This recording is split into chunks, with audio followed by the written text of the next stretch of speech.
इसलिए ये सारा कुछ हुआ है, तो it couldn't have been a spontaneous या किसी एक one of kind of incident, बड़ी प्लानिंग के साथ हुआ है। मैंने पुलिस अधिकारियों से यही बात की है कि हमारा मकसद ये नहीं है कि आप जिन्होंने नशेड़ी या जो पैसे पे आके हायर्ड बदमाश हैं उन्होंने आके बदमाशी की है, उनसे ये पूछताछ हो कि किन के हुक्म पे ये सारा कुछ हुआ है। ये एक पार्टी लेवल के हाईएस्ट लेवल ऑफ पार्टी पे आदेश हुए हैं, इन लोग गुंडों को हायर किया गया है, भेजे गए हैं। ये तो किसने किया है? क्या ये पंजाब आम आदमी पार्टी की लोकल लीडरशिप थी? अमन अरोड़ा जी प्रधान है, उनके नीचे जो भी उनके साथ सेक्रेटरीज काम कर रहे होंगे उनका ये फैसला था, या दिल्ली से जो आई हुई सुपर लीडरशिप बैठी है आम आदमी पार्टी की, उनकी थी?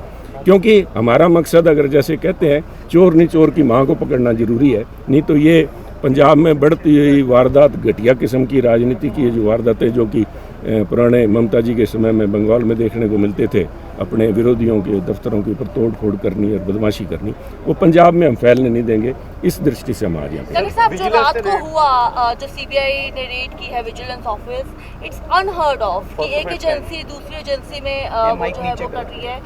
किस तरीके से आप देखिए, जब एजेंसी अपना काम छोड़ के बाढ़ खेत को खाने लग जाए, विजिलेंस का काम क्या था? विजिलेंस का काम था भी यहाँ पे सतर्कता काहे की थी? सतर्कता ये थी कि बदमाशी होते भ्रष्टाचार को रोको। ये सतर्क तो इस बात के थे भी कहाँ पे पैसे बनाने की अपॉर्चुनिटी है, वहाँ पे पैसा इनकैश किया जाए।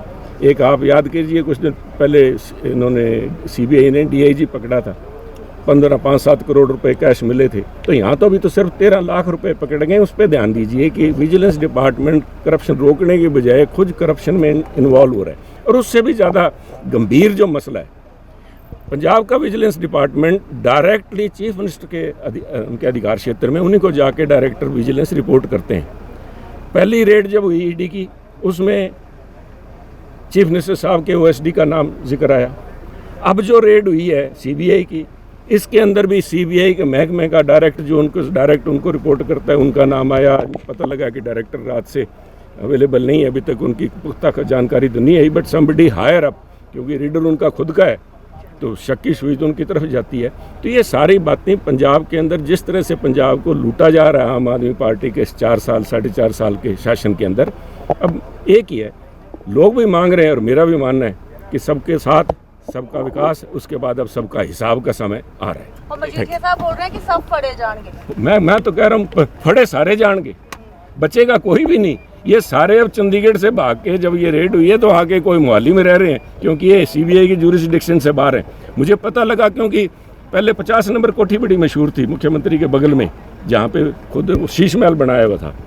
पर जब से रेड होने लगी हैं, आजकल पता लगा है कि केजरीवाल साहब वहाँ पे नहीं रुकते, एक नया शीश महल एनेक्स यहाँ पे तैयार की है मोहाली के अंदर, क्योंकि वो सीबीआई की जुरिसडिक्शन से बाहर है। तो मैं उनको बताना चाहूँगा, आप जाइए कहीं भी, पर जाने ना देंगे सनम तुम्हें, है? आप कहीं भी चले जाओ, ढूंढ लेंगे। Subscribe to One India channel and never miss an update.